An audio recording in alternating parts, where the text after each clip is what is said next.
Welcome to the What Really Happened radio show. Putting America first, second, and third. Here is your host, Michael Rivero. And aloha, America. Welcome to our show today. It is Friday, October 16th, 2015. Thank goodness it's Friday. Thank goodness it's Friday. Thank goodness it's Friday. We have lots and lots of stuff to talk about today. The phone lines are open, 877-300-7645, 877-300-7645. Tom is in our control room, as usual, ready to answer the phone when you call on in. And the lovely Lady Claire will be joining us in hour number 3 today, so we can hear her unique perspective on events in the world. All right, turning to Syria, the continuing flashpoint for all of these forces that are out there trying to decide if we're going to have a real world war or if we're all going to regain our sanity and pull back from this. Apparently, the leader of the terrorist group Ahrar al-Sham, Abu Omar al-Shishani, is reportedly killed by a Russian airstrike in Homs. And it is a reminder that Russia is actually getting the terrorists. And they've accomplished more against the terrorists in the last 2 weeks than the U.S. did in an entire year. Now, Russia has announced, following the success of the cruise missile attack from the Caspian Sea, that they may launch more cruise missile attacks from their ships in the Mediterranean. Just to demonstrate they can do it, I'm sure, is a big part of it. And we're seeing articles all over the place, including the American interest, how Russia's military prowess is surprising Western analysts. And I'm kind of wondering how good these analysts are. Apparently they don't understand that the U.S. war against ISIS and Al-Qaeda in Syria was a total sham to begin with. And that's one reason for the disparity in performance. But the other one has to do with the nature of weapons development in our relative countries. In the United States, because of the military-industrial congressional complex, weapons development is all about looting money from the people and giving it to the defense contractors who kick back a piece of the action to members of Congress who vote through these weapons programs. And as a result, it has led to a generation of very costly, over-bloated junk that doesn't perform very well. In other nations like Russia and China, the goal of their weapons development program is developing weapons that actually work. And we are seeing that on display right now. Latest polls, one over at Fox News is showing the majority of Americans believe that Putin has the upper hand in Syria. And the poll is showing that Americans are blaming Obama for a lack of a clear strategy. Well, there's a complication there. Obama cannot tell the American people what the real strategy was, which is to replace Syria's government with a U.S. puppet regime. Which is why the public perception, for the most part, is still based on the claim that the U.S. is in Syria to get ISIS and Al-Qaeda and failing miserably. Now, up in Afghanistan, as you know, there is a big stink about the U.S. AC-130 attack on the Doctors Without Borders hospital. The U.S. has changed their story continuously and finally acknowledging that, yes, they did know it was a hospital. Yes, they did deliberately attack it. They've changed the story that Taliban were in there firing at them because no Taliban bodies were found. And they're now claiming they had intelligence that a known spy was in the hospital. So they're going to blow up the whole hospital and everybody in it to get one suspected spy. Kind of like the way they handled the drone strikes. Now, the U.S. has rejected the call for an open international investigation and has declared they will investigate it themselves. And apparently their idea of an investigation was to put their investigators into a tank and drive it through the remains of the hospital, basically smashing up all the evidence so that nobody can look at it and say, you know, this is what happened. Remember during the opening days of the war in Iraq where 2 British SAS were caught wearing Arab clothes, driving a car full of explosives, and the British attacked the Iraqi police station to get these guys back. They keep getting caught in all of these frauds. Hamid Karzai, who was the first U.S. puppet ruler installed in Afghanistan following that invasion, El Presidente de Unocal, is out there saying that the U.S. bombing in Afghanistan is harming civilians and not stopping terrorists. Now, a little bit of good news from down in Yemen. the Yemen forces have managed to launch a successful Scud missile attack on a Saudi Arabian airbase in the Asir region. And this has come as a tremendous shock, apparently, to the Saudi government, who's out there saying, what do you mean they're shooting back at us? Are they allowed to do that? I didn't think they were allowed to do that. You know, Saudi King Senile is out there trying to keep charge of the situation from his hospital.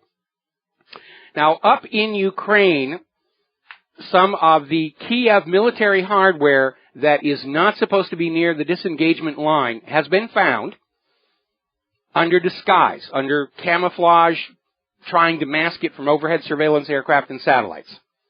And this is a violation of the Minsk Agreement. Now, so far, this year, Ukraine has received $10 billion worth of loans to keep their economy propped up, to keep on trying to poke a war with Russia. And according to Ukraine's finance minister, they're expecting, indeed demanding, an additional $4 billion.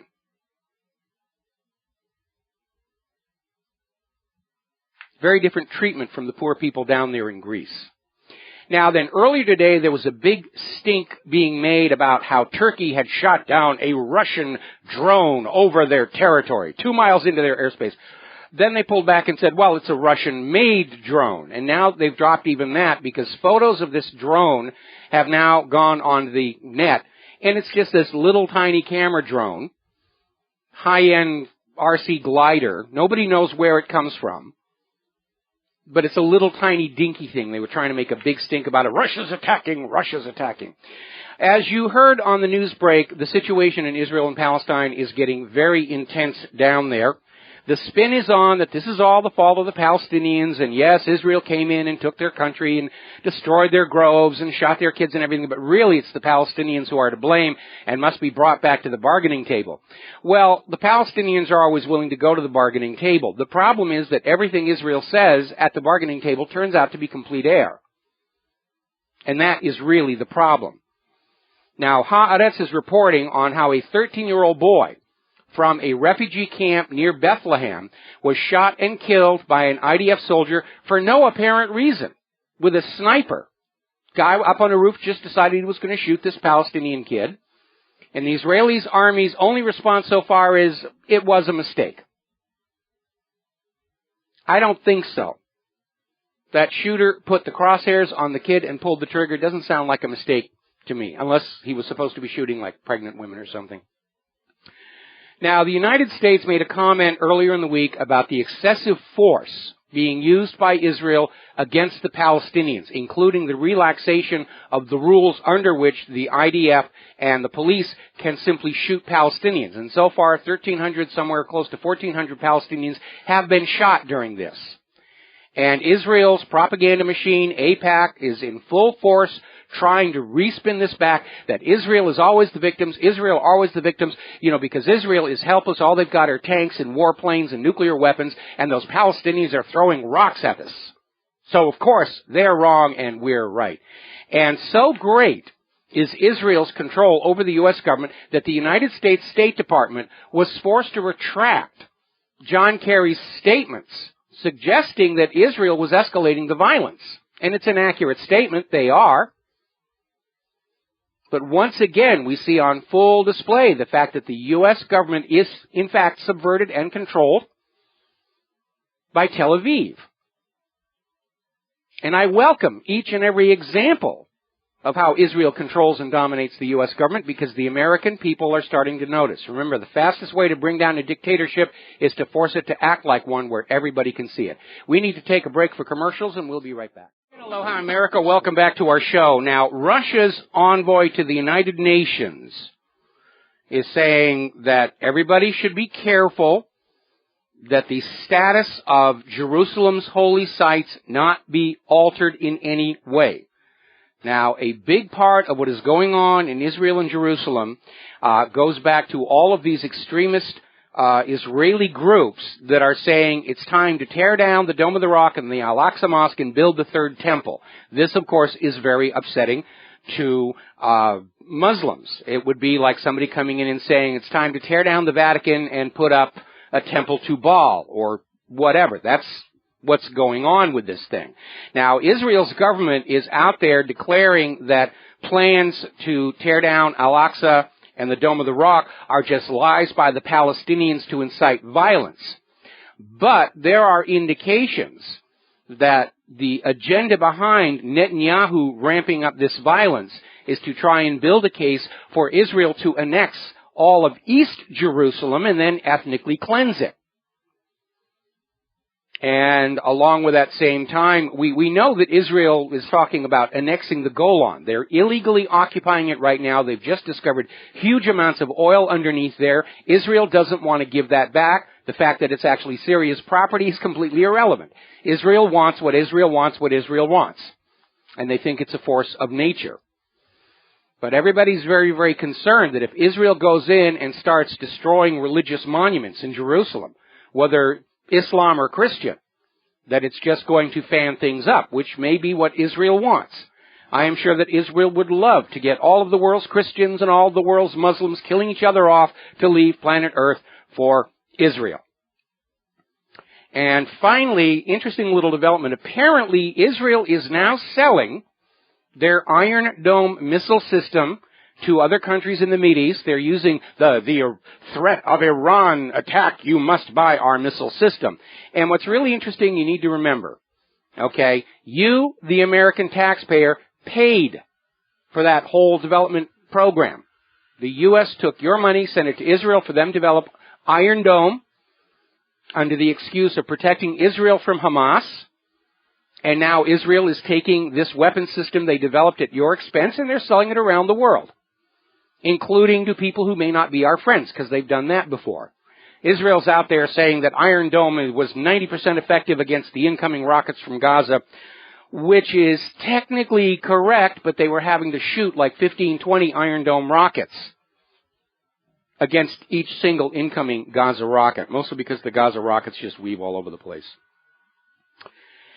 It looks like we may have a new Edward Snowden out there somewhere, because all of a sudden there's a lot of top secret information making its way to the independent media, including all the documents regarding the reality behind the U.S. drone strikes into other countries. And the reality that, in point of fact, the vast majority of people, 90% of the people killed in the American drone strikes are innocent civilian non-combatants. And included within this data dump is the revelation that even the people running the drones understand the intelligence they're being given to choose targets with is flawed and faulty. They don't actually know for a fact that the person in the crosshairs has done anything at all to the United States of America, let alone justifying execution without judge, jury, trial, or a chance to mount a defense. Now, over at Fox News, they've had a major embarrassment there because they've got this terrorism expert, Wayne Simmons. He's on Fox News on an ongoing basis, pushing the government propaganda. ISIS and Al-Qaeda are bad. We've got to do this. We've got to do that. And he has just been arrested for fraud. And apparently, his claim to have had a 27-year career with the Central Intelligence Agency was a complete myth. And he's looking at some serious jail time for that and some other things that he's done. He's looking at 35 years in prison for his accumulated crimes. The real scandal here is that the corporate media, always eager to find anyone who'll support the official propaganda, never checked this guy out before making him a media star. He was a complete fiction, and he got money and fame for just telling the Fox News audience what Fox News wanted him to tell them. All right, we're going to grab ourselves a phone call here. Eric in the Netherlands. Aloha, welcome to the show. What's on your mind? Yes, with Errol. Errol, I am sorry. Hello. I am sorry. Okay, no problem. I just had a weird experience. I called to your show. I'm calling from the Netherlands, and the weird thing was I heard a woman's voice, and she said, okay, you're calling from out of this district, so we're going to charge you. So, okay. this is very weird. Doesn't matter. I'm myself. I'm how do you call it? Advocate.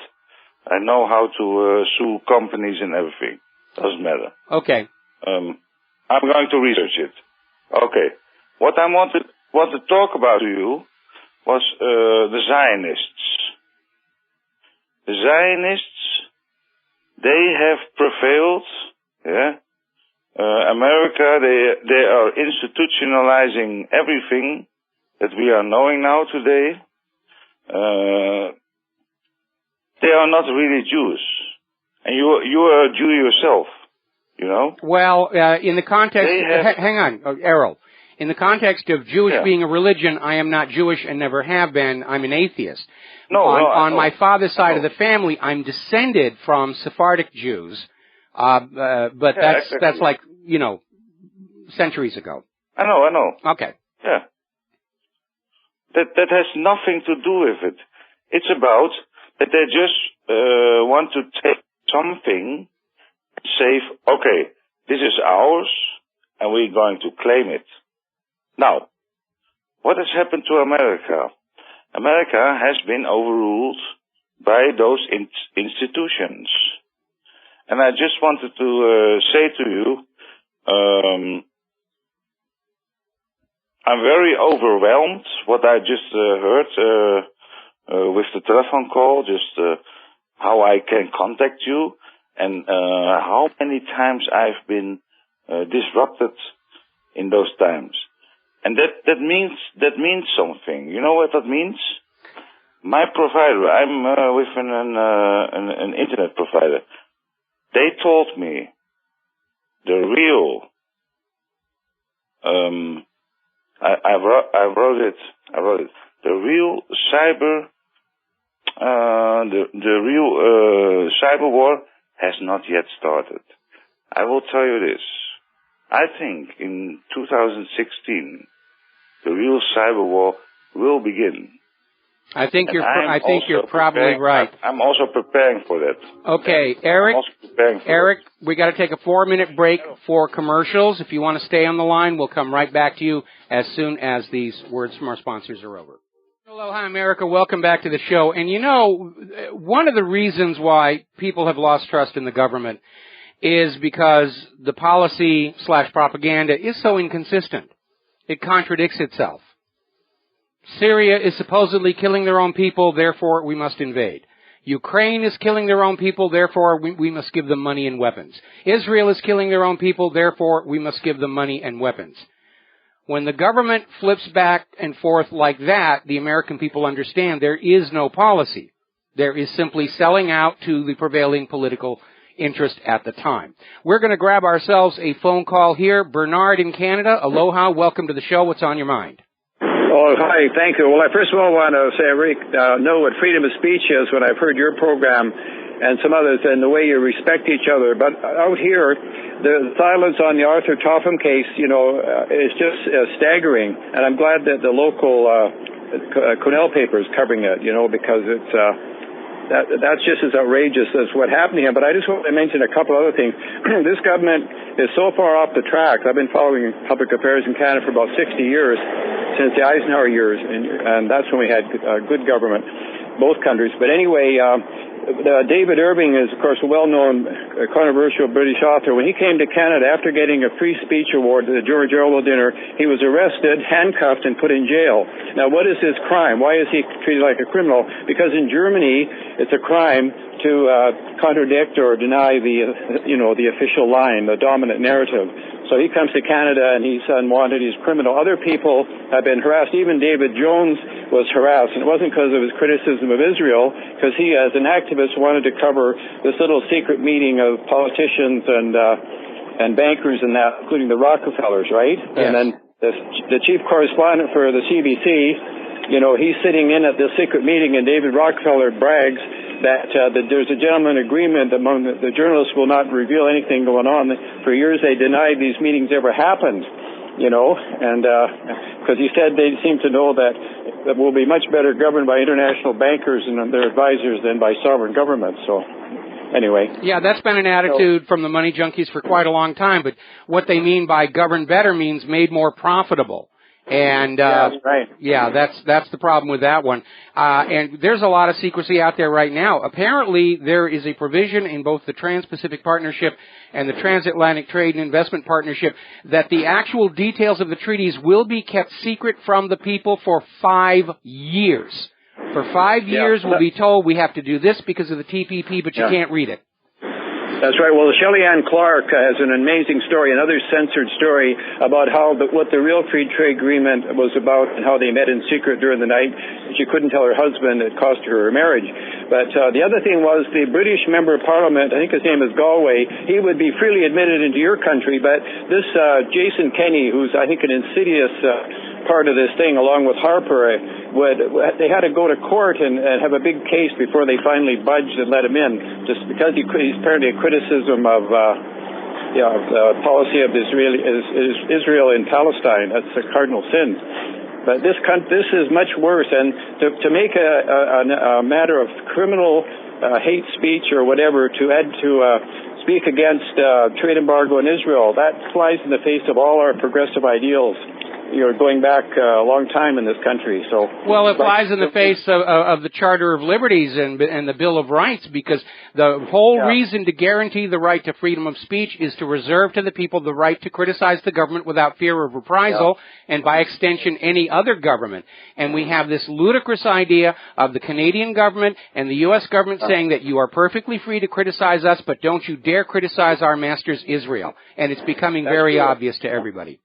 Yeah, well, I'll just give you an example. There's also this stultifying political correctness. One of the most insidious forms of censorship these days in Canada is that if you've ever been known on social media to even breathe, like, for example, one woman candidate was dropped from Liberal because she, 3 years ago, before she repented, she said she questioned the official version of 9/11. So that is so unarguably, in the States, I guess they call it a mental disease, but she's dropped from the thing. Another one was dropped. She said, she's from Iran. She said that the people from the Warsaw Ghetto are now doing that to Palestinians. But she also had equal shot at Muslim temples being used for political propaganda. So it's really a mixed message. But these people are just dropped, and nobody says boo. The media never says anything.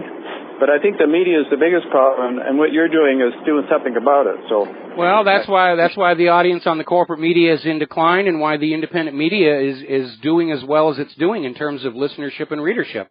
Right. Okay. I'm going to follow it. Keep going. Thanks very much. As long as I can, thank you very much for the kind words. We're going to let you go.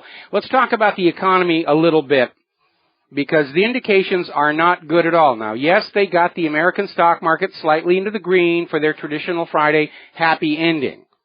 But at this point, it is obvious that the stock market is totally disconnected from the economic reality of this nation. It's being massaged as a propaganda tool to try and convince you the economy is great when common sense and your own direct observations are saying otherwise. We're seeing stories about how mass unemployment and poverty are spreading across the entire globe. It's a global epidemic. Why? Because of that 11th marble. Here in the United States, home repossessions have spiked 66%. We're seeing a repeat of the 2008 real estate froth up, mortgage-backed security fraud, and finally foreclosure gate. The money junkies love bubbles.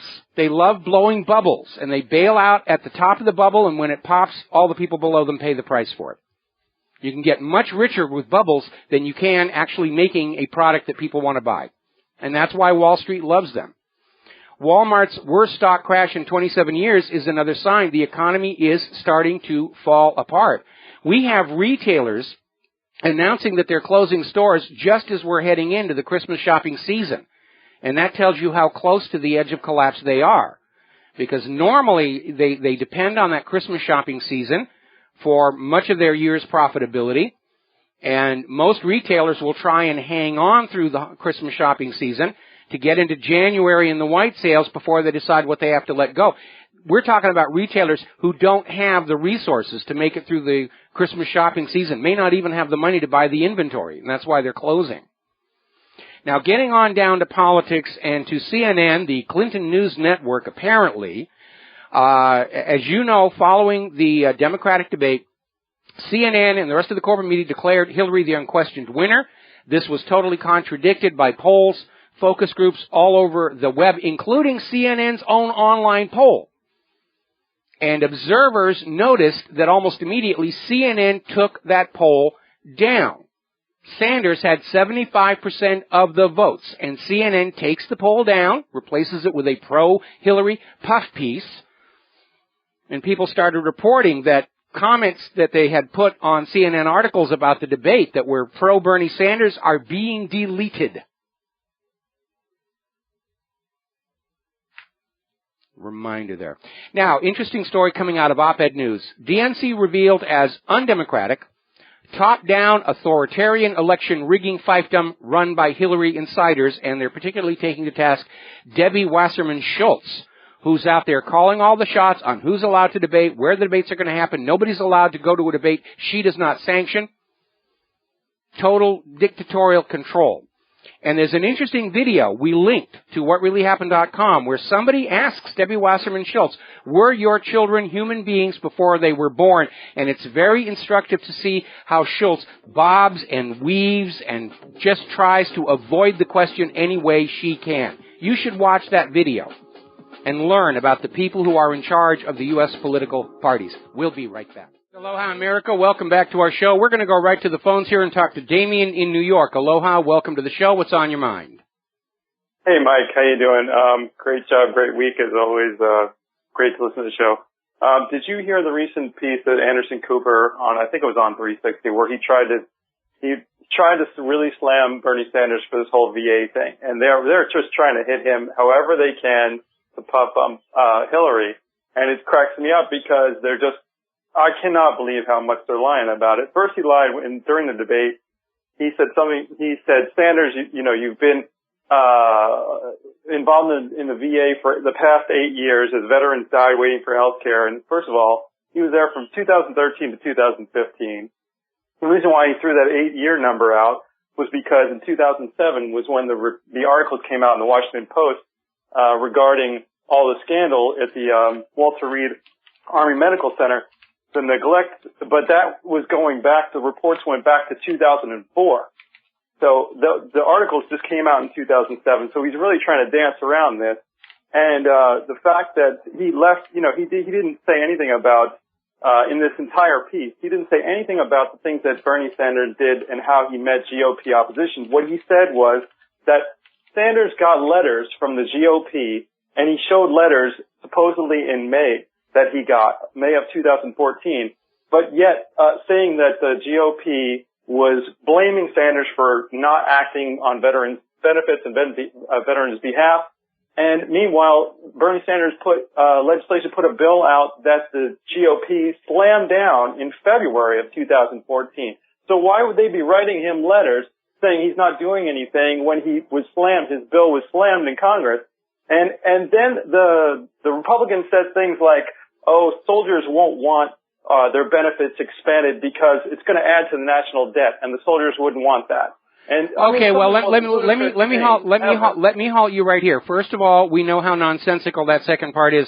The reason to try and put the blame on to Bernie Sanders, regardless of who's writing the letters, it's probably coming from somewhere in the Clinton campaign to try and damage Sanders, who is a real threat to Hillary's presumed ascendancy. Remember, it has now been confirmed. All this nonsense about Barack Obama's birth certificate came out of Hillary Clinton's campaign in 2008. They've got their operatives all over the internet trying to plant stuff that sabotages and discredits her opponents. That's the way the Clintons have always played this game. And so you said it yourself. This letter doesn't make sense given Bernie Sanders' actual legislative history. Hence, the letter is a propaganda campaign ploy.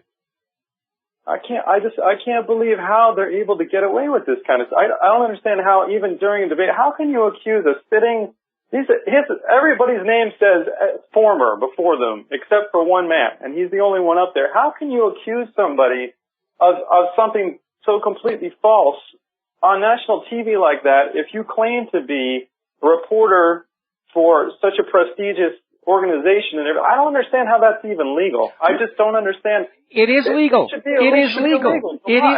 I agree. It should be illegal, but it's perfectly legal. Remember the Fox News synthetic bovine growth hormone lawsuit? Fox News had 2 reporters go out to do a very positive puff story about Monsanto's synthetic bovine growth hormone. The reporters found out that people who were eating the meat and dairy products from cattle treated with this hormone were suffering all these major medical crises. They took the story back to Fox. Fox ordered them to rewrite it. The reporters refused. Fox News fired them. The reporters sued and lost on appeal when the judge said that because there is no law requiring the corporate media to tell the truth about anything, the owners of corporate media can order their prostitutes and correspondents to lie to the public, and if the prostitutes and correspondents refuse to do it, they can be legally fired for cause. And that is the true state of America's corporate media. And yeah, that's what they're there to do. They're not there to inform you. They're there to trick you into thinking that you're informed. Well, and they're selling you stuff. They're selling you next year's car, next year's tax, next year's agenda, next year's candidate, next year's clothes, next year's shoes. That's what they're in the business of doing. Yeah, and the pharmaceuticals ads as well. And the pharmaceutical ads as well. I just can't believe that they can do that to a sitting politician like that. I just can't believe that they're able to do that. And they're paid very well to do it. Remember when Brian Williams was exposed as a liar and he had to take a pay cut from $10 million a year down to only $8 million a year? Poor suffering individual. I can't believe he still has a job. I cannot believe that tells you everything you need to know about the corporate media. Even when the liars get caught, they get a wrist slap and they get put right back up on the air. I'll tell you something I didn't know that I'll just say really quick, something that I didn't know, that I realized in my own research of everybody. Basically, the first bill Bernie Sanders ever introduced in Congress was in 1991. He is calling for the reimbursement of members of the National Guard and the Reserve to get income that they lost when they were deployed in the Persian Gulf. It's the very first thing he did. Yes. It's just unbelievable. The other thing I wanted to say, did you report or talk about the DuPont thing and Mike Papantonio, that whole thing? No, not yet. Okay, I can shoot you an article. Please do. That, but it's not being reported anywhere in the mainstream media. Yeah, the big news is the mudslide out in California right now. Yeah. Michael, thank you so much for everything you do. All right, thank you for the kind words. We're going to let you go here. Now, getting on to the immigration scandal, Angela Merkel is starting to do a 180 on her welcome all the refugees into Germany. She is facing a huge political backlash.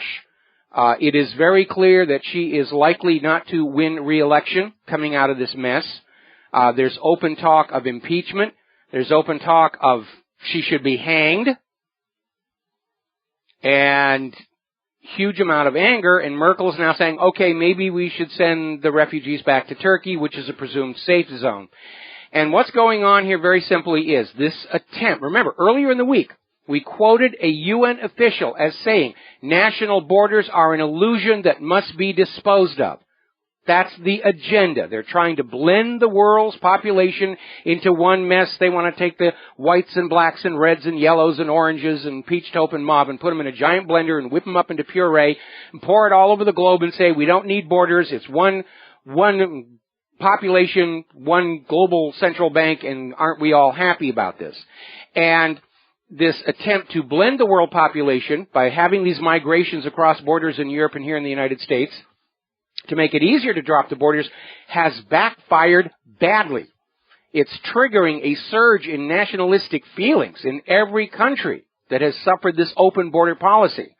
And a major reason for this is that the process has acted as a filter, meaning the very worst of the population leaving their own countries to come to Europe and the U.S., are people unable to make it in their own nation. In many cases, they're fleeing prosecution for criminal acts. They're carrying contagious diseases.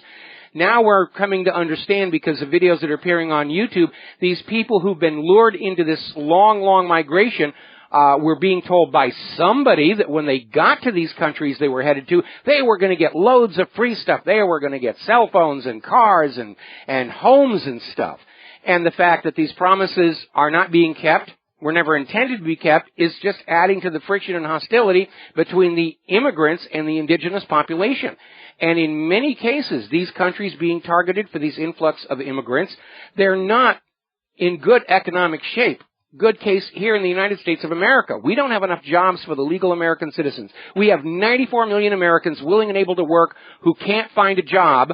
Let's open that southern border and let the people flood on in. That'll make everything great. And it's straining an already overstressed infrastructure. A big reason that nobody wants to talk about for the drought in California are all the millions and millions of people who are not legally supposed to be there, who drink water, cook food, take showers, water their lawns, wash their cars. Yeah, they use water. They're using up resources that we do not have in infinite supply. Article over on the Realist Report. German police chief, hell has broken loose at the asylum centers. They're just throwing their trash everywhere. They're getting into fights. It's gotten so bad. Hungary is now closing their border with Croatia. As of tonight, the border will be shut. Nobody's allowed across. We've already had an Afghan migrant shot dead trying to enter Bulgaria from Turkey as these things get shut down. So this agenda to drop the national borders has blown up. So what does Lindsey Graham do? He is proposing a bill before the U.S. Congress to bring in even more refugees, and we're going to spend $1 billion to bring them here because isn't that a wonderful thing to do? No, Lindsey, it isn't. Going to take a break. We'll be right back after the news. Aloha, America. Welcome back to our show. Hour number 2. The phone lines are open, 877-300-7645. And over at in Nevada, in the Review Journal, there's an article about how federal land should stay in federal hands. And this is basically a puff piece supporting the U.S. government side of the Bundy Ranch story, which apparently they're getting ready to try and move on in there and take his land again.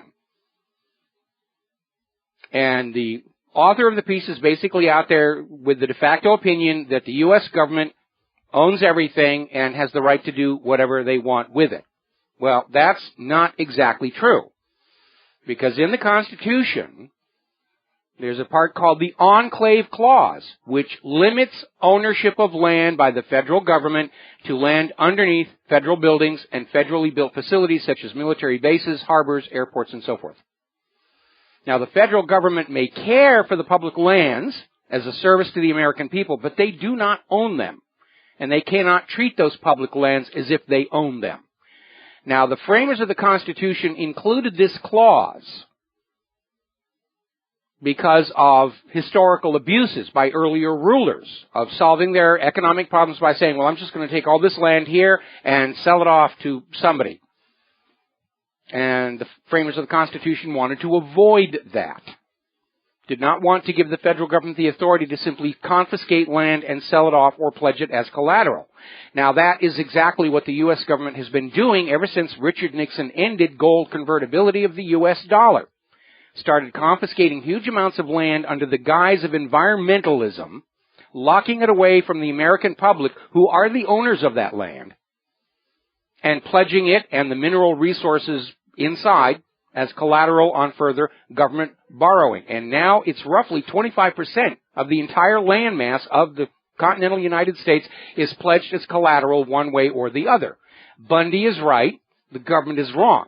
Now, going back to this article, I got a comment posted to me saying there's another part of the Constitution about how the federal government can do whatever they want with the property of the United States. And the mistake they're making there, again, is presuming that the United States owns everything. They don't. The public lands are the collective property of we the people.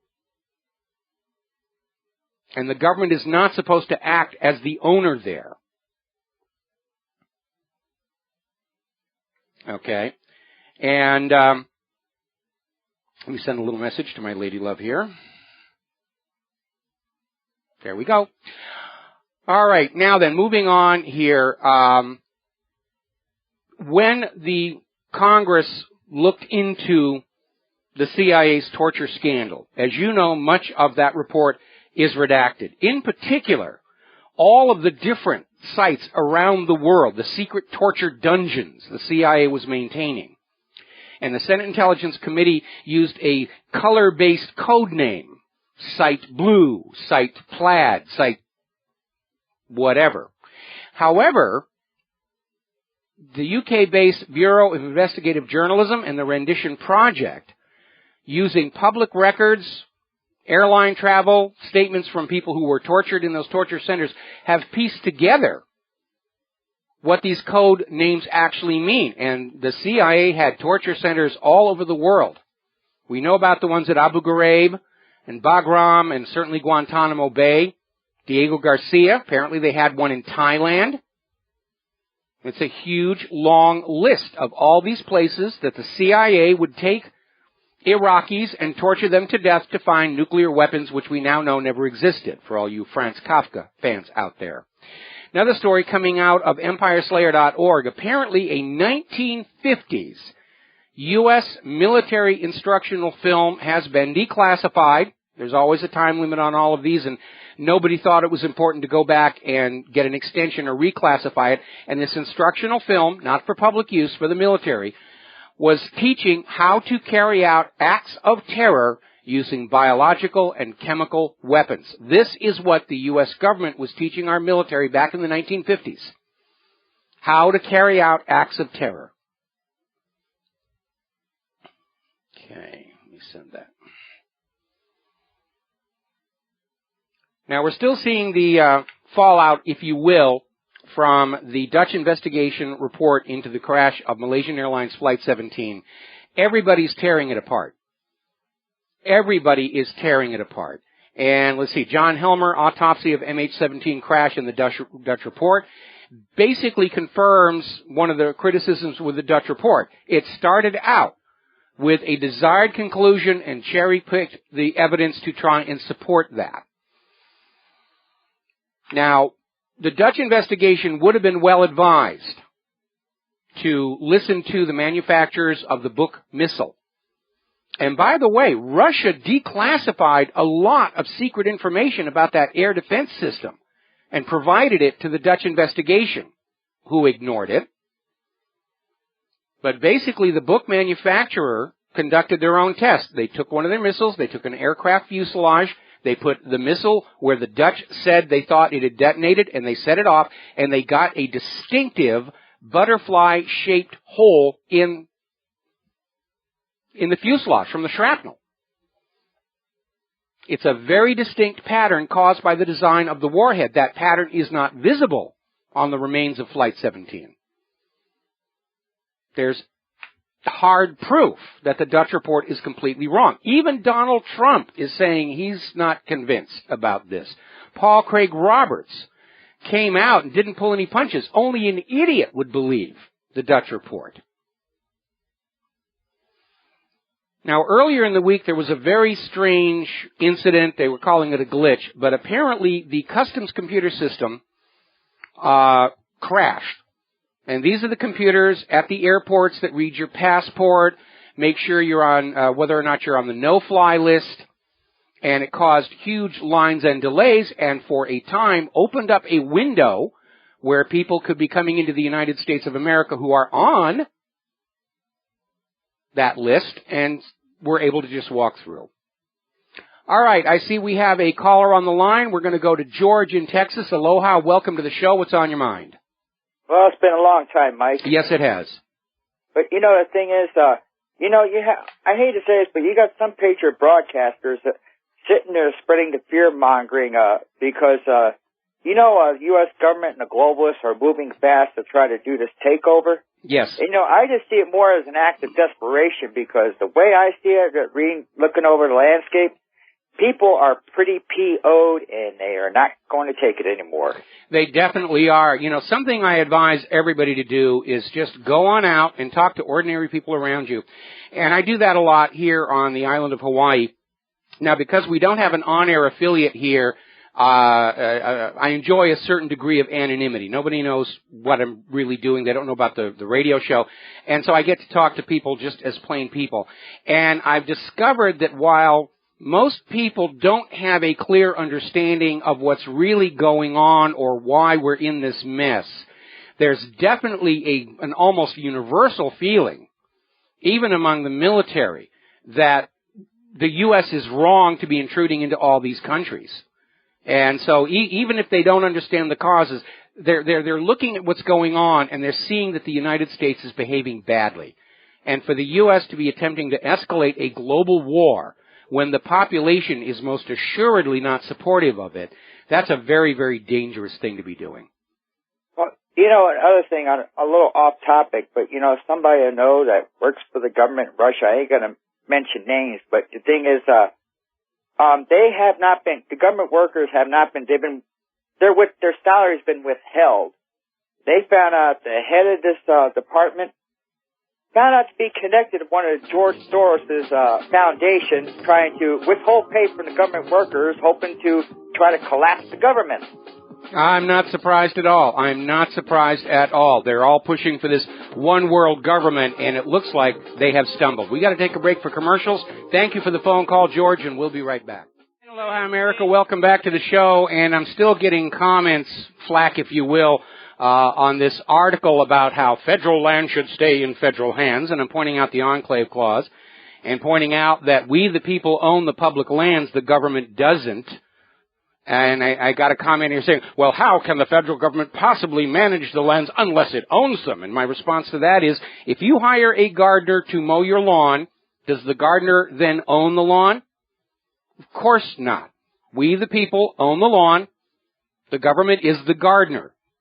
They are paid from our tax dollars to care for our public lands, but that does not confer ownership.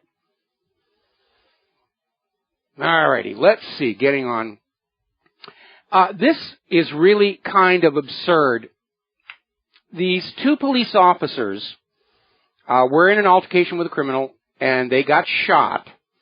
And they have turned around and sued the gun store that originally sold the gun, saying the gun store is to blame for the fact the police got shot. Now, this is complete and utter nonsense. It's part of the gun grabber agenda to drive gun dealers and gun makers out of business any way they can. But, to show you how silly this is, when a drunk driver runs a red light and kills some people, nobody sues the car maker, nobody sues the car dealer, nobody sues the company that makes the traffic lights, do they? They punish the person who did the bad deed. Only in the realm of guns are they out there saying the provider of the weapons shares the blame, under which I guess the Palestinians could sue the United States for all the guns they provided to Israel that Israel is killing people with. Now here's we've got a call on the line here. I'm going to go ahead and take Frank in London. Aloha, welcome to the show. What's on your mind? Hi, Mike. I'm calling concerning the findings of the Dutch investigation of the plane crash.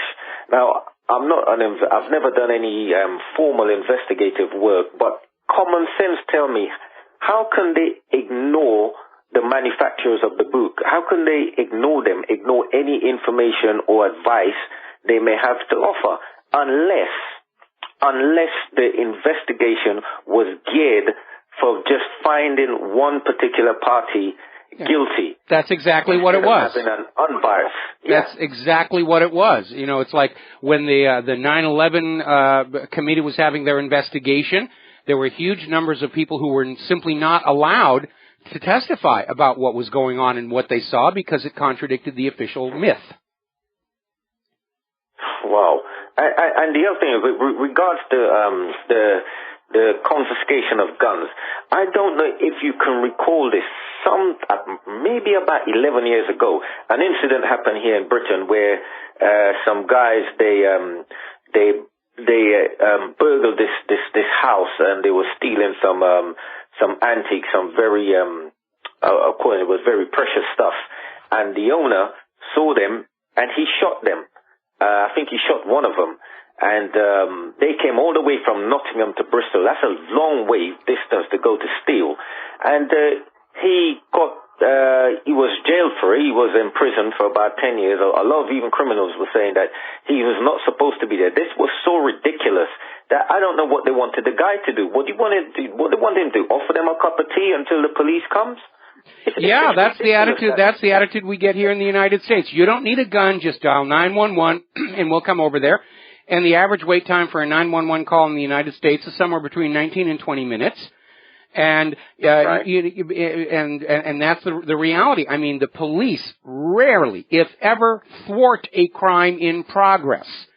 Okay, they show up after it's all over. They pose with the dead bodies for the newspaper photographers and act like they're some kind of a benefit to the situation. They promise justice or revenge or retaliation, but the odds are actually against it. If you go into a part of town where you are not known and you rob a convenience store, the odds are less than 1 in 33 the police will ever even talk to you, let alone arrest you or throw you in prison.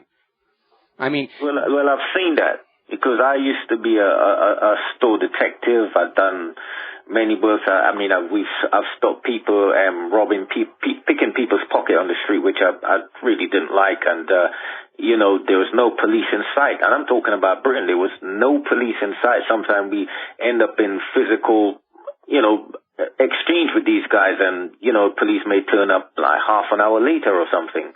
Well, in all these countries, I mean, it's certainly true here in the United States, the police are all geared to go on out and basically write tickets that generate revenue or conduct civil forfeiture. It's all about pillaging the population.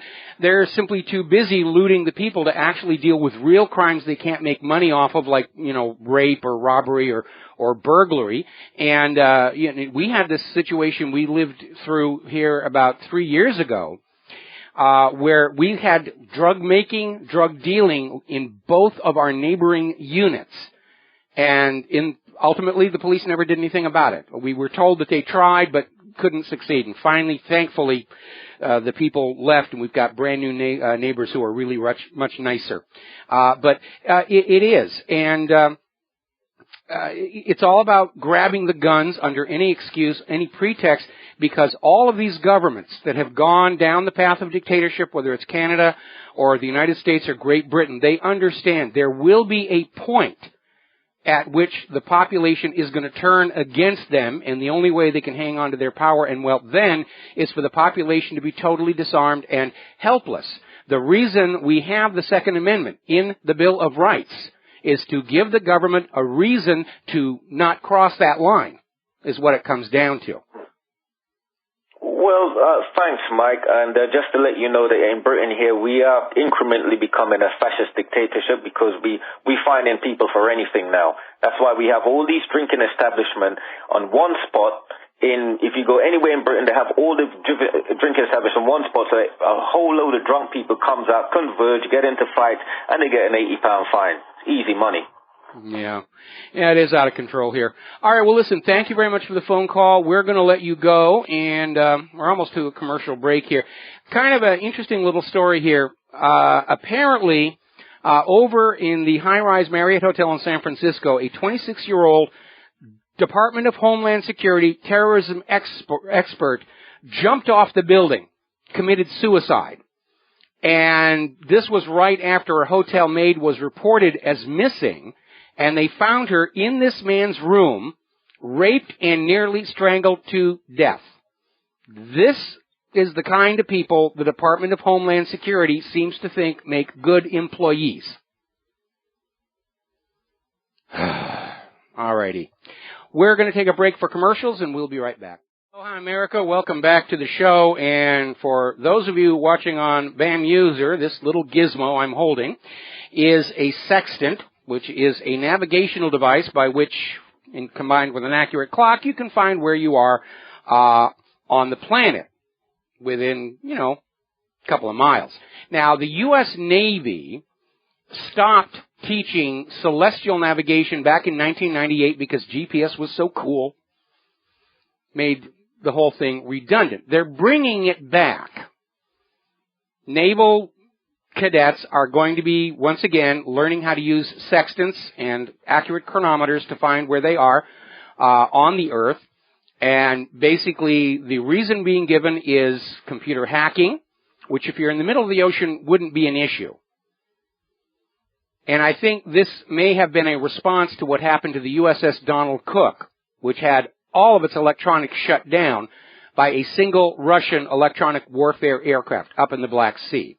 There's another very telling comment in here, and this is an article that came out over in the Register in Great Britain, saying that in the event of a national emergency, the U.S. will probably shut down the GPS system because it could be used by potential enemies. Well, what enemy are they talking about?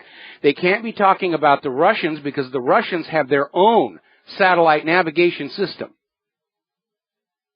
And probably a lot of Russia's friends are now starting to use it because they don't want to be at the mercy of the United States deciding to shut down the GPS. So the only real enemy that the U.S. could harm by shutting down the GPS are the American people, and I think that's what's going on. But I'm in agreement. I think anybody's going to be out on the ocean. Yes, GPS is nice. Okay, but really, you should know the basic skills of how to get yourself around the ocean without outside help. So I think that's a good thing. We're going to grab ourselves a couple of phone calls here. Aaron in Texas, aloha. Welcome to the show. What's on your mind? Oh, hey, Michael. I've heard you talk about the North American Union a lot. But what I think is going on in Israel, and the Middle East with all these wars, I think it's for the Greater Israel Project. Have you ever heard about that? Oh yeah, it's been around for quite some time.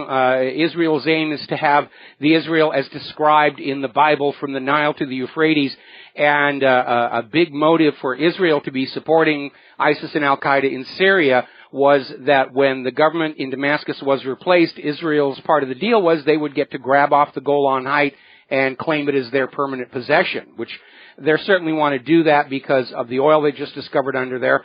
We know that Israel also wants to grab off a piece of Lebanon, at least up to the Litani River. But ultimately, Israel's long-term goal is from the Nile to the Euphrates, and Israel has never officially drawn the borders of their nation, something most people don't understand. They just sort of have a dry erase marker around the Middle East, and, well, we'll move the line here, we'll move the line here, we'll move the line there. Yeah, and another thing I wanted to, was this actually kind of disagree on. You keep saying that the government's trying to prop up the dollar, but my opinion is I think they're trying to destroy the dollar and maybe create some kind of new currency once they get their new world order in place. I don't know.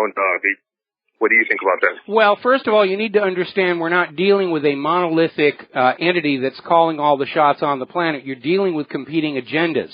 Yes, there is an agenda for a single global government, a single global private central bank, and a single global currency.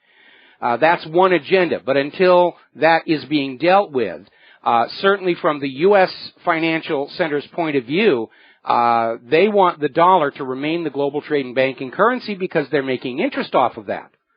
I see. Okay, and the problem is, having grown very lazy on that interest on the global use of the dollar, our manufacturing has been allowed to decline both in quantity and quality, and nobody wants our agriculture because of the GMO. And so right now, the U.S. economy literally is being propped up with the interest coming in from the global use of the dollar for international trade and banking. And as more and more nations turn away from that, that source of revenue is drying up. And without it, the U.S. economy is going to implode. There's nothing else to hold it up. Yeah, that makes a lot of sense now. All right, Michael, thanks a lot. Appreciate it. All right, thank you very much. We're going to switch over here to Dennis in Florida. Aloha, Dennis. Welcome to the show. What's on your mind? Oh, many things, Mike. Can you hear me okay? I can hear you just fine. Okay. All right. Well, I like your point about using a sextant and learning the old school methods of getting around, because at some point technology will fail, and you should be able to be reliant on old tech like maps and things like that. Yes. Yeah. I like that point. I mean, when I learned to be a rag setter, that's where I learned how to use a sextant. Well, I have not, but I do like maps. I'm a landlubber. What do you think about this story, this weird story about the cities in the sky over China? Then I found out there was one over Africa, but of course nobody had cell phones or whatever to video it. But it's a mirage. It's a mirage. I mean, China especially seems to have the environmental conditions where a lot of these things happen. There's the floating islands that keep showing up near one of their cities. It's a tourist center, and apparently it happens almost on a regularly scheduled basis. People go up there just to see this phenomenon. But there have been many cases where the atmosphere is a situation to reflect light from a far distant city, and also because the atmosphere is slightly curved, it acts as a magnifier. And it is uncommon, but it has been documented throughout history that this does happen. Okay, that's very bizarre. All right, well, that's all I had really kind of wanted to bring up. There's many things I'd like to talk to you about, but I'll leave it for another time. Thanks. All right, thank you very much for the phone call. We're going to let you go. Now, there's a developing story here regarding this Scottish nurse who was down in Africa dealing with the Ebola crisis, and she contracted Ebola. And then she was declared recovered nearly a year ago. Out and about doing whatever, all of a sudden got hit again. She's in critical condition. They've got her in an isolation ward in London. And, you know, she got the virus volunteering in Sierra Leone, and she was released after making what they thought was a full recovery. 10 months later, she's rehospitalized. And they're calling it an unusual late complication of her previous infection by the Ebola virus. It sounds like she relapsed. And by the way, there are now 2 of these out there, despite all the whiz-bang vaccine chemical tests that they're doing. Now, many of these patients were declared cured, and clearly there's a problem with that declaration. There's a problem with these experimental vaccines. Second, we have quite a few people walking around the United States supposedly cured of their Ebola from a year ago. And if they suddenly relapse, I mean, they've got this Scottish nurse in an isolation ward, meaning she is infectious. She is contagious. And we should be very, very careful about that. Now, remember, all of this Ebola in Africa was traced back to this clinic in Kenema, which we found the paperwork on.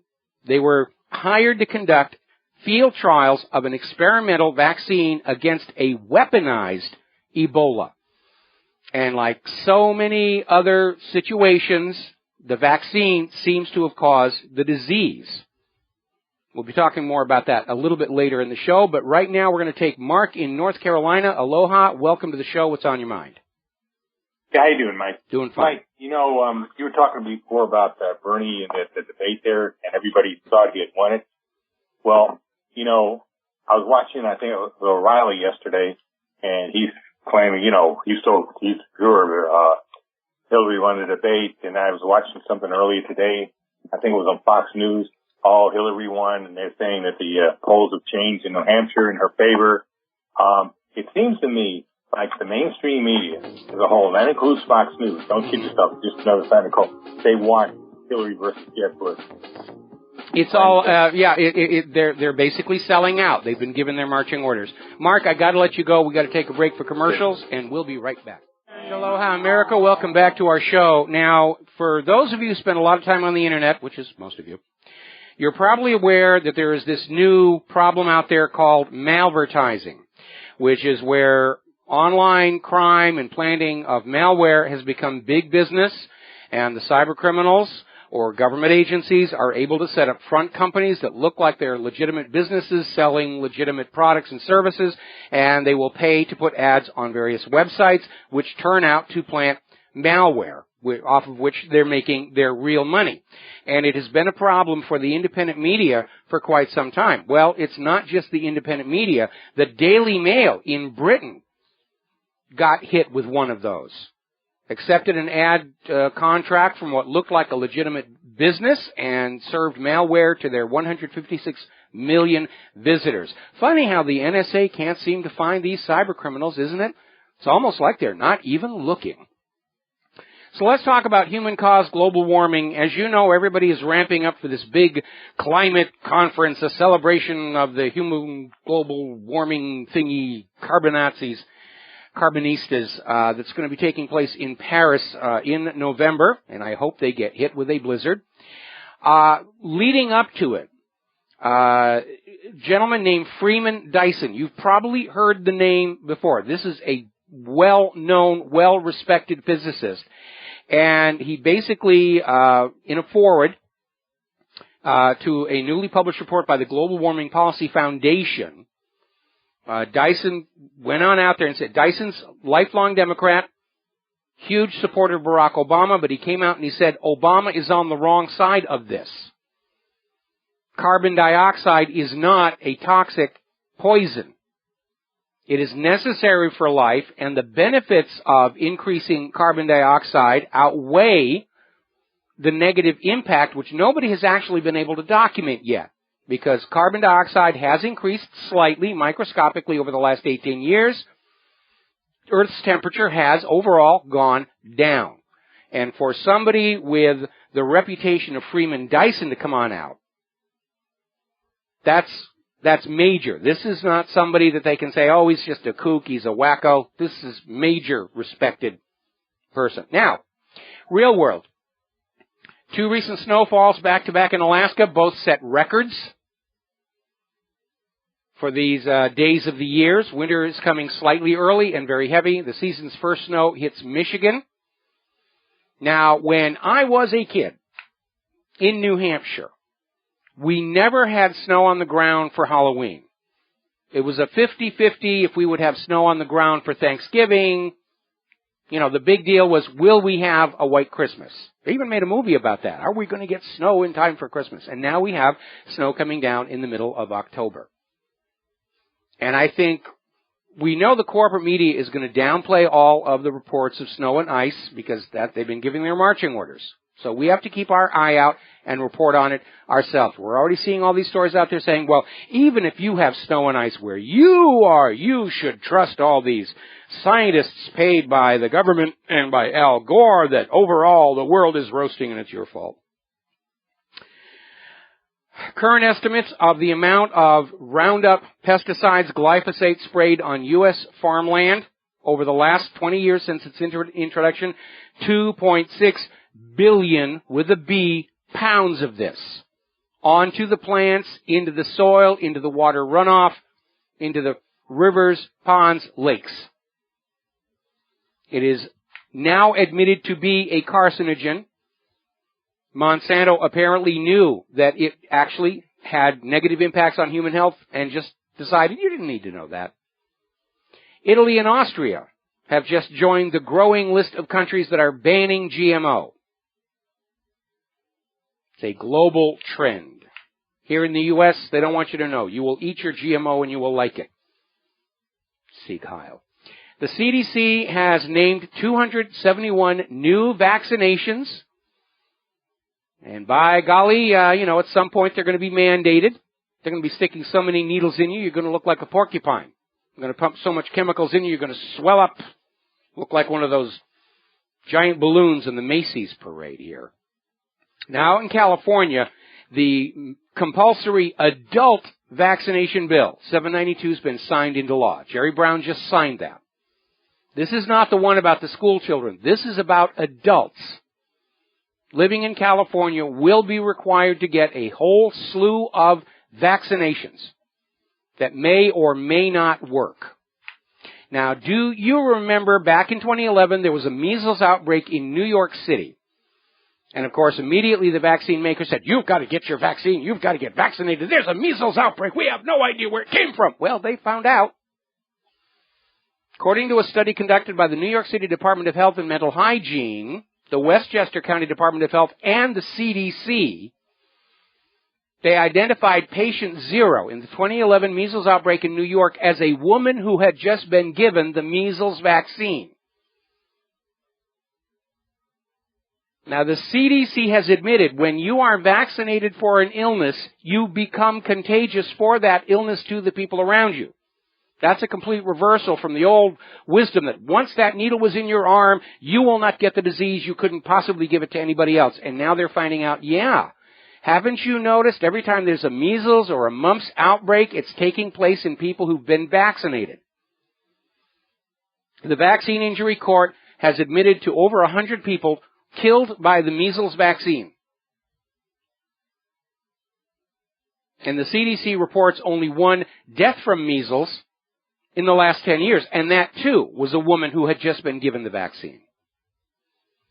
So now What a scam. Give one person the vaccine. They run around making people sick and scare everybody else to come on in and get their shots. Claire and I were down at the local pharmacy to just pick something up, and the press was on. Big signs all over. You will get a big discount on your purchases if we can stick a needle in you.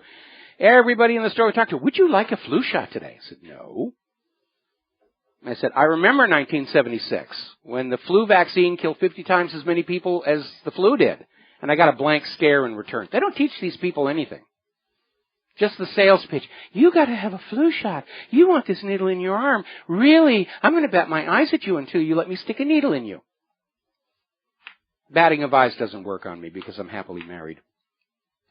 Now, there's a very revealing story. This came out of Investment Watch blog. A public relations firm hired by Big Pharma has staged a campaign on social media, a hashtag campaign, to try and market prescription psychiatric drugs to America's youth. Those people out there on Twitter and Facebook and the rest of it saying, oh, I'm taking Physitol and I feel wonderful. Those are not real people. They're computer-generated hallucinations, trying to stampede everybody into further dependence on the pharmaceutical industry. I mean, those people out on the street selling heroin and cocaine and meth, those are rank amateurs. The biggest drug pushers are the pharmaceutical companies. Everywhere you go, there's a big store with a sign out front, drugs. Come get your drugs from us. Another story here from this prominent heart surgeon confessed to his role in a heart disease scam selling harmful drugs to Americans at a profit. And basically, this is more backlash against statins, saying they don't do what they're supposed to do and they are causing more harm than good. But they make money, and by golly, we're going to go on using that. That's what it's all about. This need to get pieces of ink and paper to give to the lords of the banks has destroyed what was best in the American character. All we want is more money. Nobody thinks about, let's make a quality product just for the pride in making a quality product. Let's at least keep our products safe and harmless. That's all gone out the window. If it makes money, it's good. If it doesn't make money, no time. Amazing. Apparently the FDA got caught conspiring with the Colgate company to bury evidence that triclosan causes harm. It's a very common ingredient in their line of toothpaste. And the FDA deliberately withheld the safety data. We'll be right back after the news with the lovely Lady Claire. And aloha, America. Welcome back to our show, hour number 3. And for those of you watching on BAMUSA, the gorgeous creature sitting behind me is the lovely Lady Claire, who has once again graced us with her presence here for the third hour of our show today. And I can tell from the expression on your face, this first story is a doozy. By the way, the phone lines are open, 877-300-7645. So lead off. I can tell by the look on your face, this is good. This has to be from the Department of You Can't Make This Stuff Up. There was an article today in which President Obama, in his joint press conference with South Korean President Park Geun-hye, made the observation, Russia can't bomb its way to Syria. Peace. That's our job. Oh, my heavenly Ned. And, I mean, it's very obvious here. The Russians working with the Syrian government and the Iranian government are pounding on all of these rebels to restabilize the country with al-Assad in control, which seems to be a reasonable and logical thing to do because, remember, Russia and Iran have been invited to help by the Syrian government. And since the U.S. is backing and funding of militants against al-Assad and arming them to destabilize Syria, Obama allegedly was telling the American people that he was looking to do the same thing. And how in the world can he accuse Russia in light of the fact that Russia is doing it successfully and the U.S. didn't because we were funding the bad guys? We were funding the terror. The U.S. government was funding the terrorists, And that makes the U.S. government a state sponsor of terror, which I seem to recall from not too long ago. It's supposed to be a bad thing. Yeah. But, the problem is that the U.S. tried to use ISIS and Al-Qaeda as a justification to continue this war to remove Assad, and Putin just maneuvered them brilliantly into a corner. And the U.S. doesn't really have anything they can tell anybody to gain traction why this should go on any further. Yeah. And so Obama's out there making these ridiculous statements about Russia can't bomb Syria to peace. What do you think the U.S. was trying to do? Hello, yeah. And again, as you point out correctly, Syria asked Russia for their help. And by the way, Assad won his last election by 88%. Okay. Syria asked Russia to come in. They've asked Iran to come in. Everybody who's supposed to be there is there at the behest and permission of the Syrian government. The United States has not issued a formal declaration of war. Nope. They do not have a resolution from the United Nations. This makes all of these U.S. interventions, whether it's Syria, Yemen, Libya, Iraq. Afghanistan, they are all violations of international law. Yeah. They're all violations of the UN Charter. I hate to be the one to tell you this. The United States is the bad guy, the aggressor in this new world war, and Obama's trying to figure out some way he can keep the American people from waking up and realizing that. It's too late. As my late grandmother would have said, the horse is out of the barn on this puppy. Absolutely. Way out and, way down the road.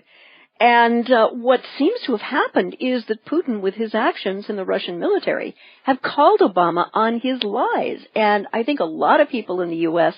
are waking up and, oh my gosh, we really are the bad guys. It's like that cartoon from Pogo. Yes. We have met the enemy and he is us. Now, Mike, I have to wonder and speculate. I noticed that the government of Iraq is requesting Russian help now against the militants in their country. And what in the world is going to happen if Russia goes in and cleans the clocks with the Iraqi government's permission of all of the American-funded militants in Iraq? Let's call them what they are, terrorists. Yeah, the U.S. has been hiring and training and funding and arming these terrorist groups in here. Obviously, Russia can be presumed that they'll be just as effective in Iraq as they are in Syria. Oh, yeah. And you've had Germany that's sided over and said Russia's doing the better job in Syria, at which point the U.S. hit Volkswagen with that horrendous fine over cheating the diesel emissions, which all the car makers have been doing. Yeah. Now, France has said, we think Russia's got the right approach to Syria, which means sometime next week, some French product will come under huge, horrendous regulatory punishment by the U.S. government. Those cheese-eating monkeys. Yes, the cheese-eating surrender monkeys. That French wine, it's bad for you. It's loaded with sulfites. Yeah. No, but what I see here is that Putin is playing these situations brilliantly. You have mentioned that he is a master chess player. Yes. And he's seeing about 100 moves ahead on this stuff, it looks like to me. Way far it is, ahead. and the U.S. government is all poker and bluffing and shoot the moon hearts. I mean, that's the American mindset. Yeah. And Putin's playing chess, Obama's playing checkers, and Obama puts the piece there and goes, bingo! Crown me, whatever it is. Yeah, it's going to be interesting to see how this evolves, and I've noticed, and I'll get to it a little bit later, just massive Russia bashing in the press with absolutely no correlation to something that you could even hang on to a thread of that looks like fact. But I'd kind of like to move over a little bit to an article from the SHTFplan.com. We do not say those words that is why I use the acronym. The FCC will slap us up. No, that's why I was very careful. Thank you. I appreciate that. But there are people who are predicting that food riots are coming to this country. 50 million Americans, let that number sink in for a minute. 50 million Americans are dealing with food insecurity. This is really, really bad. Almost beyond belief, a full 75% of the people who use food banks purchase typically unhealthy food and have just enough to feed their kids.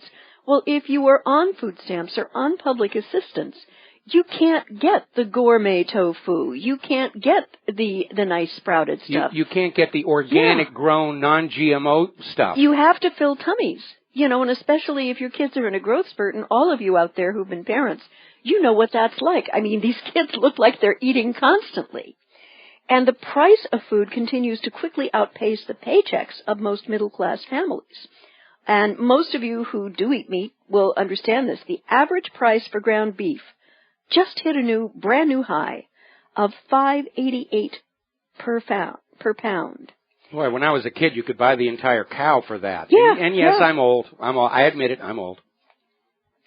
And with 50 million Americans dealing with food insecurity, you're looking at various degrees of distress. And Mike and I see this all the time because we support 2 food programs, one co-sponsored by my church and the local Catholic Church, to help ease food insecurity in families that have been judged by the state of Hawaii as being food insecure. Also a program to help out the children of food insecure families at the local public school. And here's something that really freaks me out. The state of Hawaii can spend money to decide whether or not people are going hungry, but they can't spend any money to feed the hungry.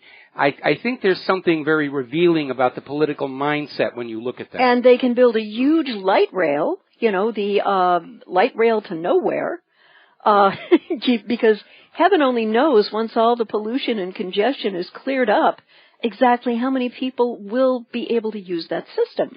Not very many, because it's a single line running along. It goes past us down the hill here. But when you live in a place like New York or Munich, there's a station for the public transport at most 2 blocks away. Yeah. For Hawaii, which is really spread out, the vast majority of the people of Hawaii would have to drive just to get down to use the light rail. And have you noticed they're not putting up any parking lots? I don't see any parking lots whatsoever. It's going to be another boondoggle. I mean, when it opens, I'm going to take a ride on it just to see what it's all about. But and because of politics, it starts in a place nobody wants to live and goes to a place that nobody wants to work. Typical politics. We got to take a break for commercials. We'll be back with the Lady Claire after these few words. And aloha, America. Welcome back to the show. And Claire, you wanted to finish up on the food insecurity issue. Yeah, and apparently the numbers, which are staggering here, 1 out of 7 Americans rely on obtaining food from various banks, food banks, at one point or another. And these food banks are beginning to experience record shortages. And guys, I know a lot of us are squeezed financially. If you can, see it in your heart, go down with maybe a can or 2 of something. It may be what is the difference between, staving off literal hunger pangs or not for a kid in your community. But Mike, I have to wonder just how deliberately food insecurity is being pushed by this federal government, looking at it as the mechanism to create a tipping point where riots ensue, to be put down with extreme prejudice and used as the excuse to suspend the Constitution and Bill of Law and impose martial law in this country. Honey, what do you think? I actually have the opposite view, and I'm going back to the history of the origin of margarine. That yellow, that's supposed to be a butter simulant. Margarine was actually invented because during World War II, especially in the European theater where the soldiers were dealing with that horrible cold, they had to get the fats and dairy fat and the butter to keep themselves warm. And this resulted in a shortage in the United States, and so somebody came up with this white, mushy hydrocarbon crud. and it would come in a bag, and inside the bag would be a little gelatin capsule of food coloring, and you'd break the little capsule and knead it, and it would sort of come out yellow, and that was the origin of margarine. So we're looking at all these wars the U.S. is fighting all across the world. We know that the process of taking food and making it suitable for military distribution is itself a very wasteful process. Yeah. And at the same time, we're seeing these horrible Michelle Obama lunches in our schools, and it looks like we're in the same situation. Yes, we're starting to run out of food. The government is trying to force people to eat really cheap cruddy food because the good food has to go to our military forces to keep the war going. And I'm in agreement with that story. We could see the food system collapse. And we all know waste is wrong, but we also know that money junkieism is poisoning it. The supermarkets are not allowed to donate out-of-date food to food banks. It has to go to the landfill. That bites. I'm sorry. That makes no sense. When Claire and I were at one of these 2 food programs where we actually physically help hand out the food, I remember a couple of cases where we literally did run out. The cupboard was bare, the shelves were empty, and we still had a line of people. And I can't tell you how bad that feels to look at these people and say, I'm sorry, we literally don't have anything left. We're out. Yeah. I was handing out the few dollars I had in my pocket to the people saying, go to the McDonald's or something. That's how bad it was. And I'd like to take a little bit of a leap over Well, before here. you leap... Oh, we have a caller. We have a caller. Okay, We're going to talk here to John in Barbados. Aloha, welcome back to the show. What would you like to say? Aloha, Michael, and aloha, Claire. Aloha, John. Yeah, I was looking at a page the other day, and it was this cartoon that was dropped as a leaflet down to the ISIS and various groups. And the cartoon was a Star of David with a little hand coming out of it onto a clockwork key winding up the stars and bars, the American flag, with a little hand coming out of it, winding up a little black figure. And I think that says it all. This says what the Russian mindset is, what's going on there. It depicts it to a T. Well, I want to correct you on something. The American flag is called the Stars and Stripes, and you're going to get a lot of nasty comments from the supporters of the Confederacy because that flag is called the Stars and Bars, even though it wasn't ever actually officially a flag of the Confederate government. It was a naval ensign, but it was easy to make for movie studios, and that's why everybody thinks that's the flag of the Confederacy. But yeah, absolutely. Everybody knows what's going on here. These are not honorable, clean wars. They don't really serve the purpose of democracy or humanitarian aid. In fact, have you noticed the more the U.S. government makes democratic war on the rest of the world, the less and less democracy we actually have here? Well, I mean, the reason I said Stars and Bars, Michael, is not to upset the South, but just to demonstrate that actually it's America that are the rebels, that are the if you like, the guys on the wrong side. Okay, well, again, you're going to upset the people in the South because they don't feel they were on the wrong side. They were on the losing side, but not the wrong side.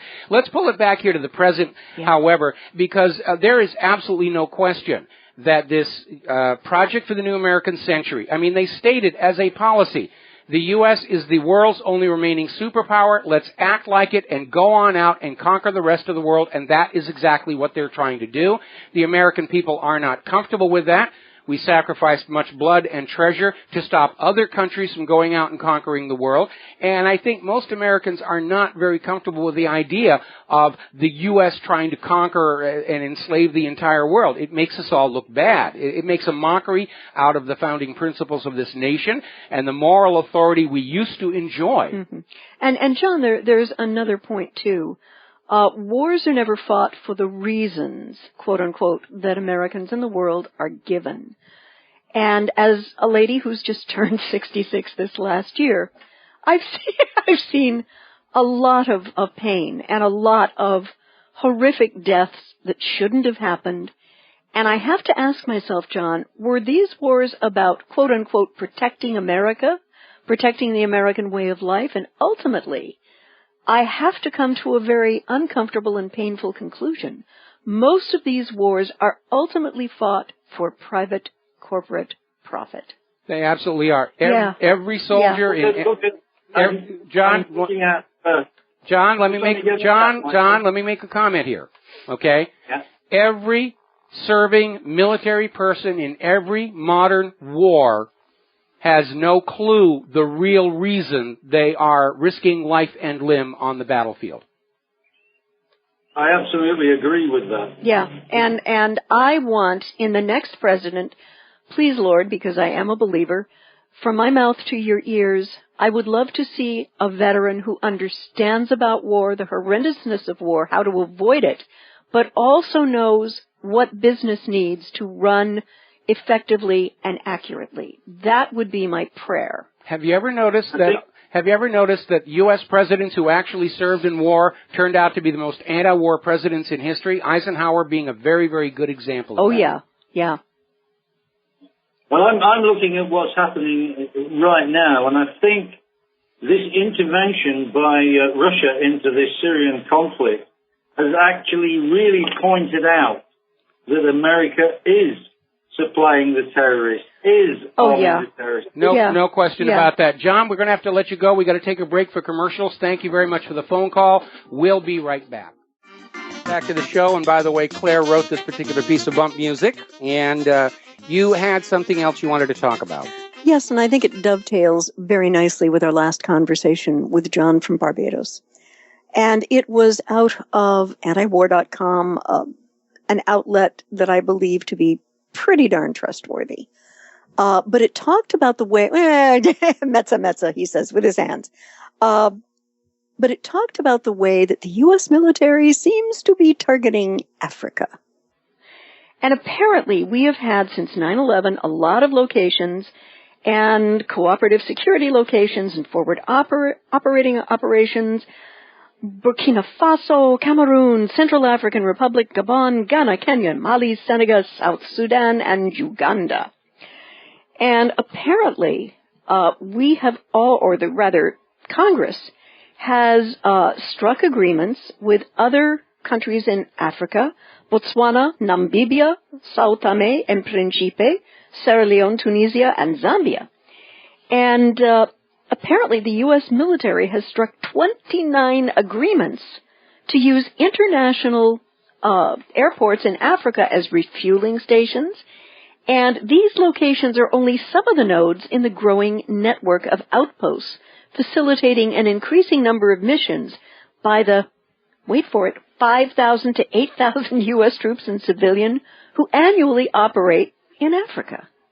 Well, Africa is the last remaining large source of undeveloped resources. Yeah. The rest of the planet is drilled and mined out to an empty husk. Yeah. Africa is the treasure trove. And again, the agenda for the United States, for the Project for the New American Century, is that those natural resources should be traded only for the U.S. dollar. And that's the reason why we're in Africa.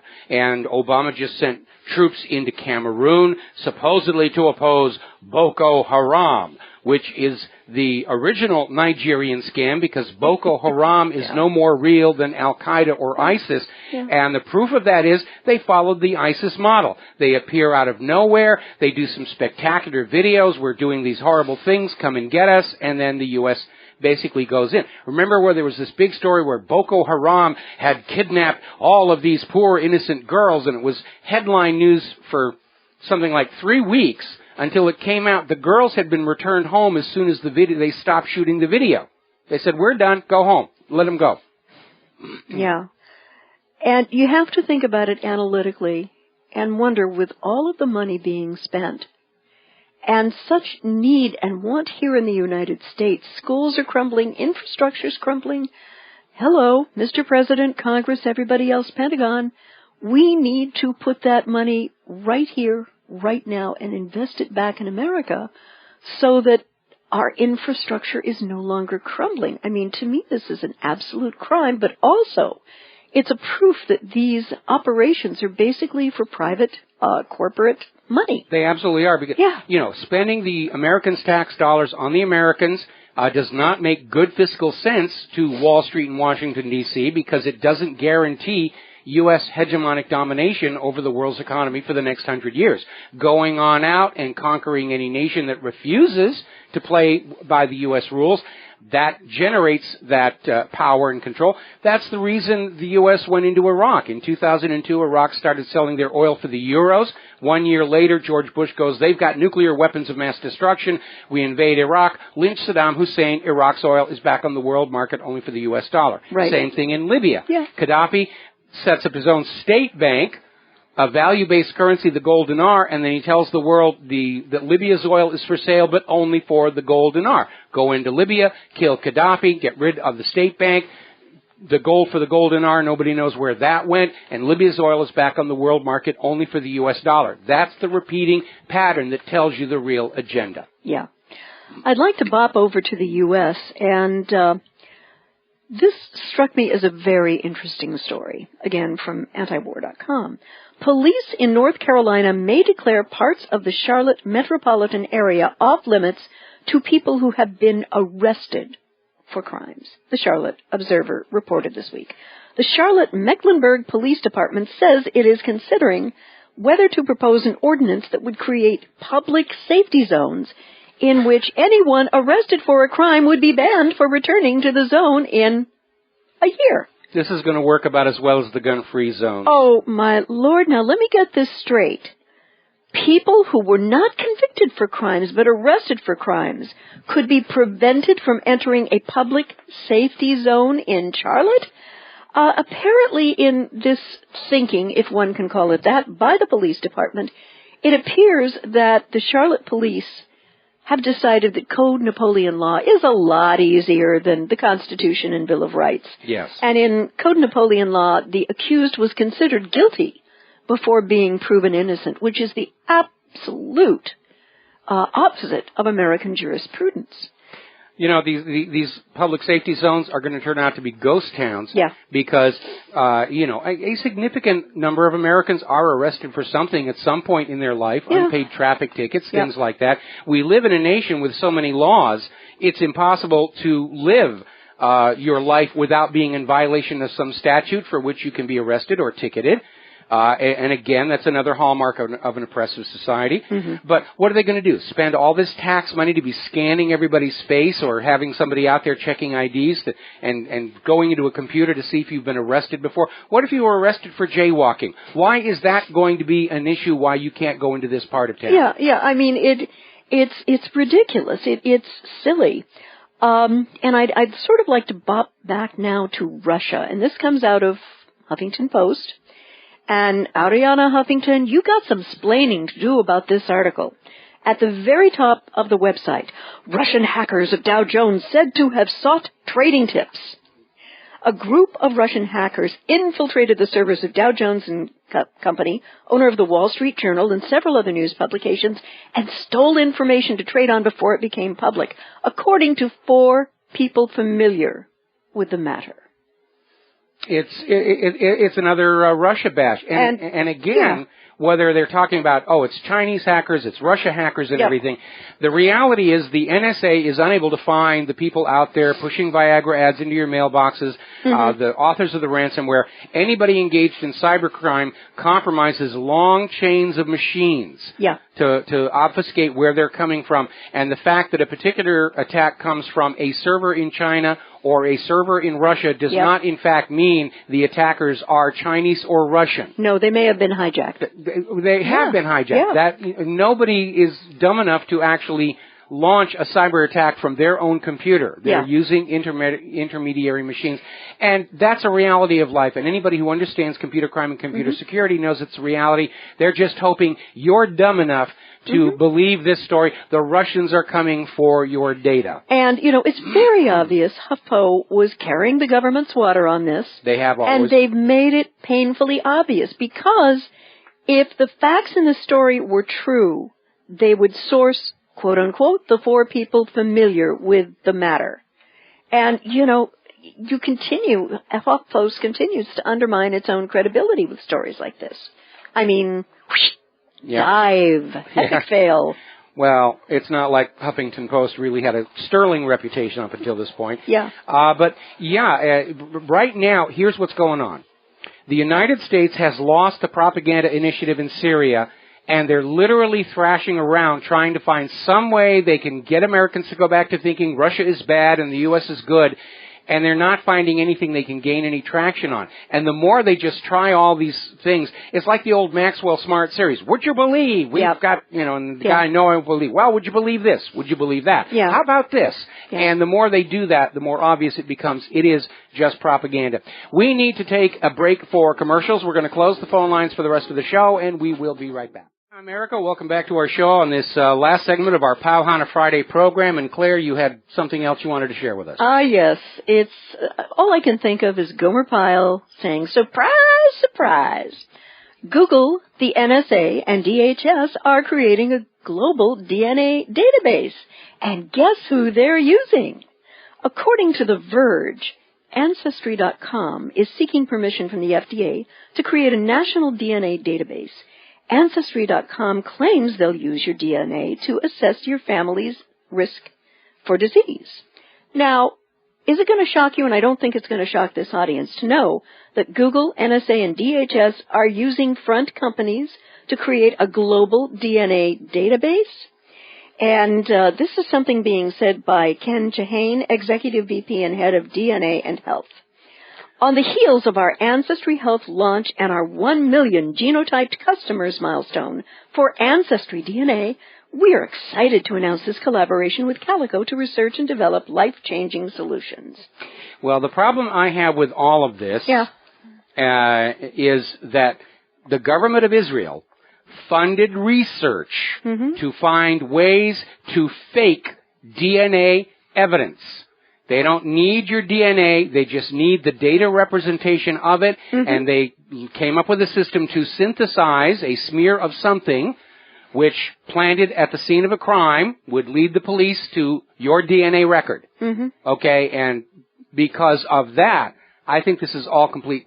This is dangerous. It's going to be abused. It's going to be misused. Oh, heck yes. I mean, if you go back and you look at some of the stuff that was leaked out during the FBI's COINTELPRO scandal, ways to literally steal a fingerprint, copy a fingerprint, plant it on evidence.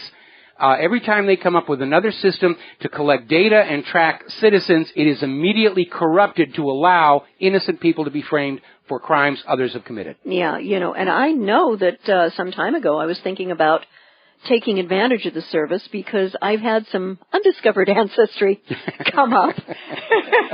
Thanks to my beloved husband who was able to identify a negative of my biological grandfather, which Grandma Dearest would never let me see. Kind of like of a black sheep story. Yeah, Every family has somebody that they wish everybody would forget. That was the one. And I'm probably the one in my family for this generation as well. Oh, I don't think so, dear. So, but this is dangerous stuff, Mike. I was thinking about it too. I mean, I know my DNA is spread throughout all of human history on several fronts, but the idea that Ancestry.com is now cooperating with NSA and Google and all these other places to create a global DNA registry at the same time the government of Israel has created a way to manufacture phony DNA evidence, that to me is just an absolute horrific set of circumstances. Yeah, it really is. And the commercials are so beguiling. I found a leaf, Well, that's what they're going to find. That's for the database. I mean, but they have been advertising. And by the way, there was another project, I think it was tied in with National Geographic, about getting your DNA tested to find out what your ancestry was. And it is attractive. I was thinking about doing it. Not anymore. Not anymore. As it turns out, I'm descended from a long line my mother listened to. Oh, my goodness. And I can tell you from personal experience, you start digging into your family history, you're going to find a lot of good stuff, and then you're going to find some stuff you're not too happy about. Yeah. I'm descended from that one.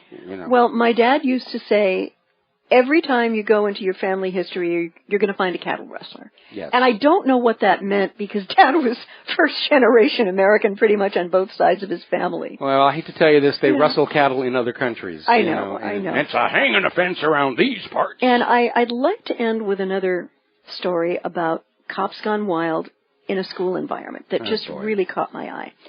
Cops pepper spray crowd of school kids protesting a cop caught on film body slamming a kid. Now, this happened in Rhode Island at Tolman High School on Wednesday. A brief video sparked outrage showing a police officer violently arresting a 14-year-old. Now, the police claimed that the student was acting unruly before the incident, allegedly trying to get into a fight with another student, so they moved in. According to police, while the officer was trying to arrest the 14-year-old, the student's 17-year-old brother attacked the officer. Now, the video doesn't show the attack. It only shows the 17-year-old boy face down on the floor. At this point, the 14-year-old approached the officer, and he's immediately and violently slammed to the ground. And as the protest grew, the mayor got involved. I'm asking you to put your trust in me, said Mayor Don Greben to the students. Good luck. I'm going to listen to you. And according to the radio station WDAM, Greben pleaded for the students to head back to class. He decided to meet with a few students at City Hall. And as the police presence escalated, so did the tension, and a window was allegedly broken. And Mike, I'm sorry, I went through high school many, many, many years ago. And this is the best police can do with high schoolers? Pepper spray them? Is this how the Rhode Island Department interprets to protect and serve? I remember back in the day, if that had been something that happened at my high school, Hillsdale High School, San Mateo, California, the teachers would have gotten two of the biggest gentlemen teachers, pulled the kids apart, said, what were you thinking? Let's go into the office and talk about it. Yeah. Oh, my Lord. When I was growing up, when I went through school, I never saw a uniformed police officer on campus. I didn't either. You know, the teachers were able to take care of things. Sometimes the students calm things down themselves. You know, and our schools are now being run like they're medium security prisons. Yeah.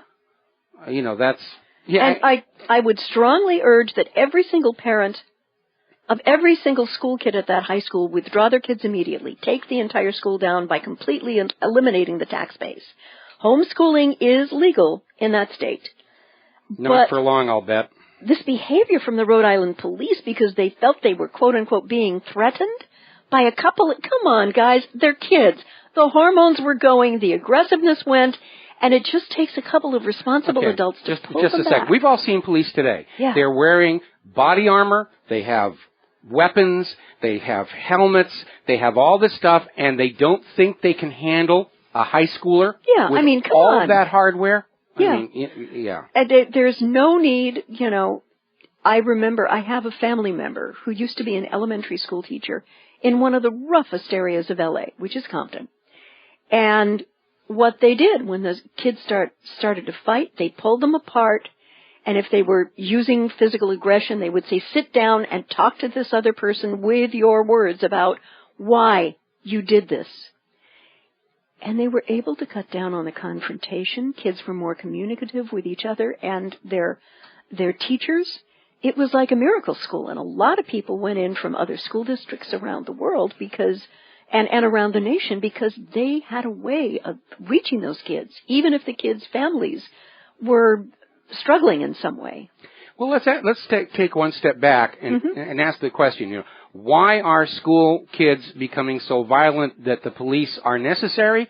Look at the example the United States government is setting every single day as reported on the TV news. If we don't like you, we're going to kill you. That's basically it. You know, you don't agree with me, you're not going to do what I want. I will bomb you, kick you, blow you up, torture you to death. Kids are picking up on that. Yeah. Saying, you know, TV, let's be honest, TV is parroting that same approach. We've got all these shows about, if somebody's a terrorist, it's okay to kill them, it's okay. And because parents are no longer part of the upbringing process, because in the economy, both parents have to work. It's not an option anymore. No. In the 1990s, when feminism came along and said, you, housewives, you should think about having a career, it wasn't made optional. Women weren't told you could have a career. Women were told you should have a career and shamed if they wanted to stay home and raise the kids. And so now the entire experiential learning of children is based entirely on what they see the government doing on the TV news, what they're seeing on TV shows and movies. And, of course, they're being raised to think, okay, this is the way you resolve your conflicts with violence. Yeah, and let's not also forget the massive amount of antipsychotic medication that's being prescribed to very little kids. I mean, this is frightening. We're talking, kids less than a year old, 207,000 of the last count, are being given psychiatric medications. And yes, as these medications have flowed into our society, school violence has gone up, domestic violence has gone up, police violence has gone up, suicide, all of it. We're poisoning our own minds for the sake of $1. There's the music. Time for Claire and I to get on out of here and have some fun on this Kaahumanu Friday. We'll be back. We'll be back on Monday. And until then, have a good weekend. Aloha, America.